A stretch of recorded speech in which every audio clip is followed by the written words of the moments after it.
have any here. So Cincinnati is home of some of the most interesting and eclectic businesses. And today I'm visiting the Jack Wood Gallery. It's one of the best poster shop in the city. So let's find out the story behind the gallery and check.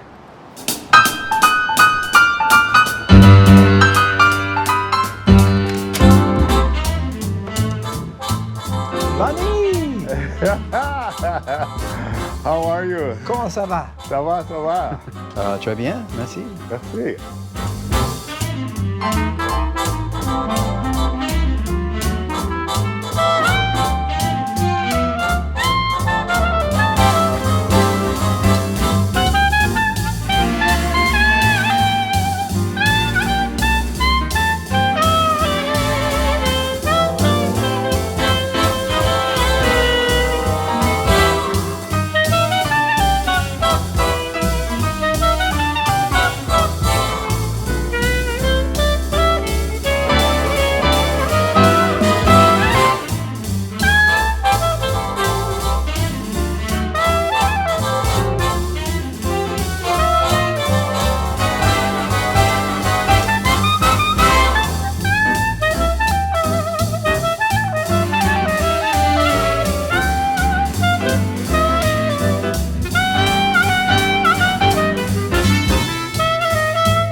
I grew up in Middletown, which isn't far away, and moved around and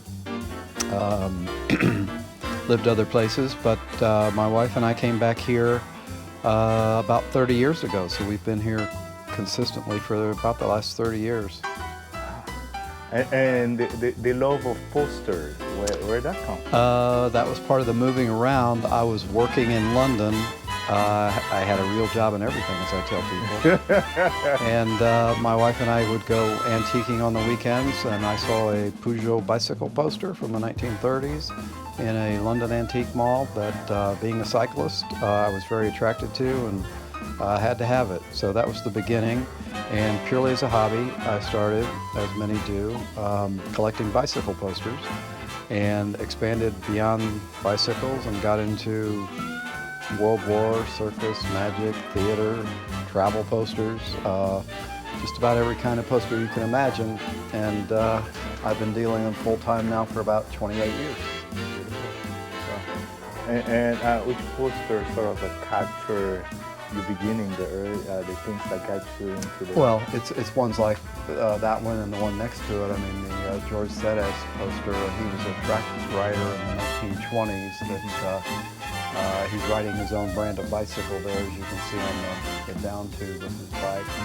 And then the one next to it for the Alcyon Bicycle Company in France, that's Odile Dufresne, a Belgian rider who won the 1912 Tour de France riding an Alcyon. So it's posters like that that got me hooked and are probably still among my favorites for sure. So, what is the range of different posters you have here?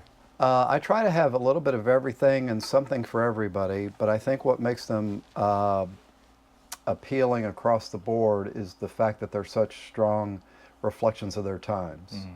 You have basically any facet of the human experience reflected in a poster of some kind at some point by someone somewhere. So it's fascinating stuff to me, and I still find it that way, and I really like sharing it with people and having them react similarly and wanting to have one of these on the walls of their home, because the idea is, it makes you smile every time you look at it, hopefully.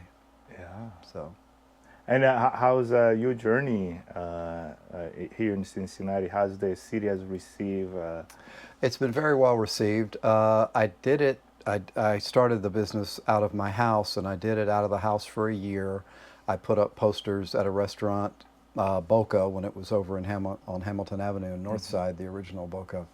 And that got me out of the house, and I opened the gallery in O'Brienville back in 1998. And I was there for 15 years, and I came down here. It's going on 12 years already. So O'Brienville was great. I had a great clientele, great neighborhood. A lot of people found me there. There's a lot of traffic on Madison Road up there, as you may know.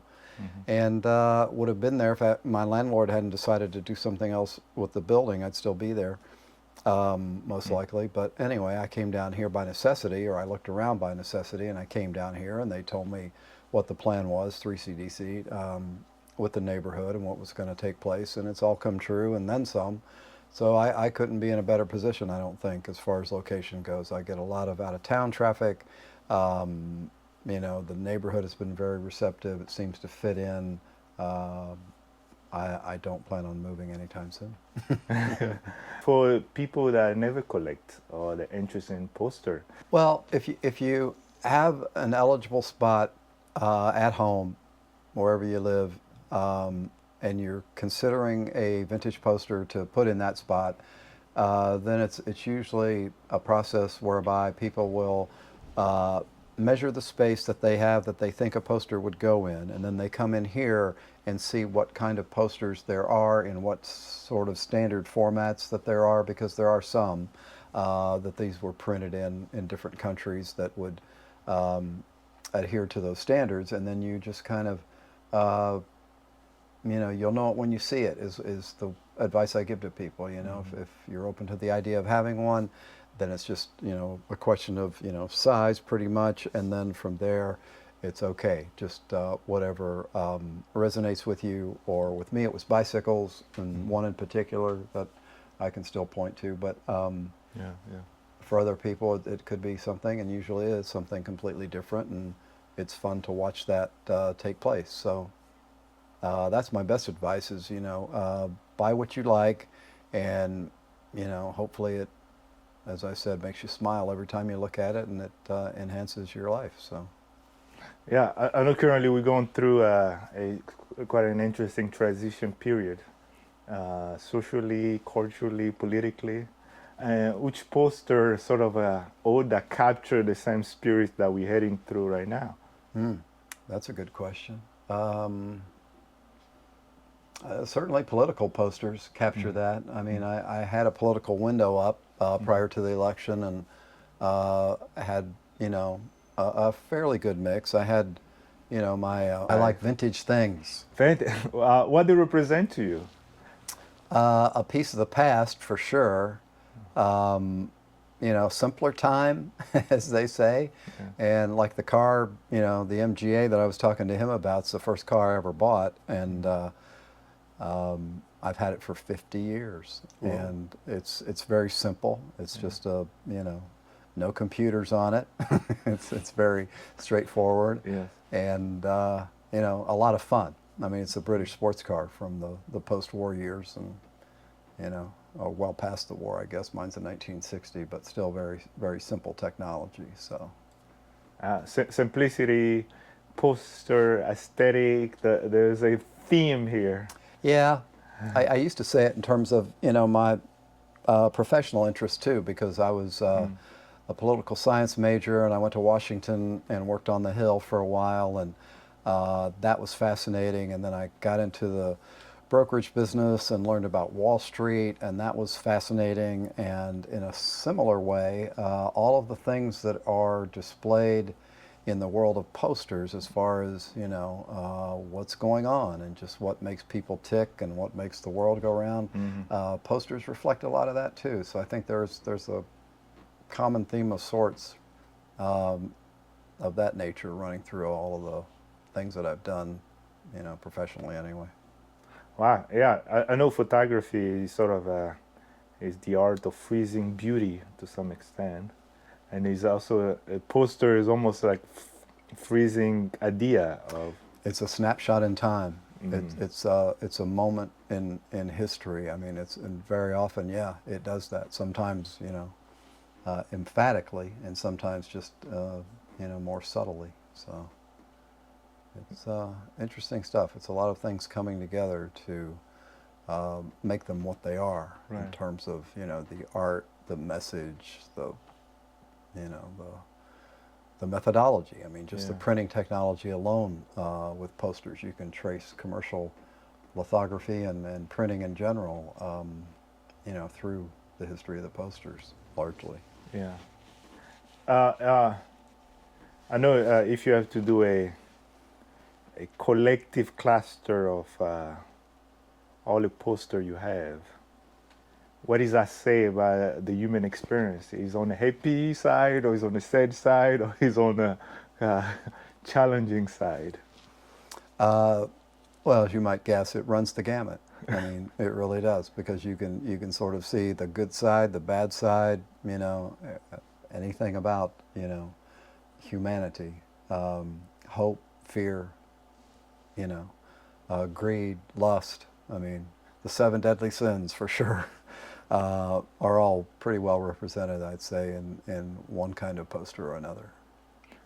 All right. And for people that have never been here before, what can they expect and where they can find you at? They can find me at 1413 Vine Street here in OTR, and I'm open on Tuesday from 11 to 3, and then Wednesday through Saturday from 11 to 5. And people generally come in and, the world of posters is a new one to them, because you don't see them hardly anywhere anymore for their, original intended uses.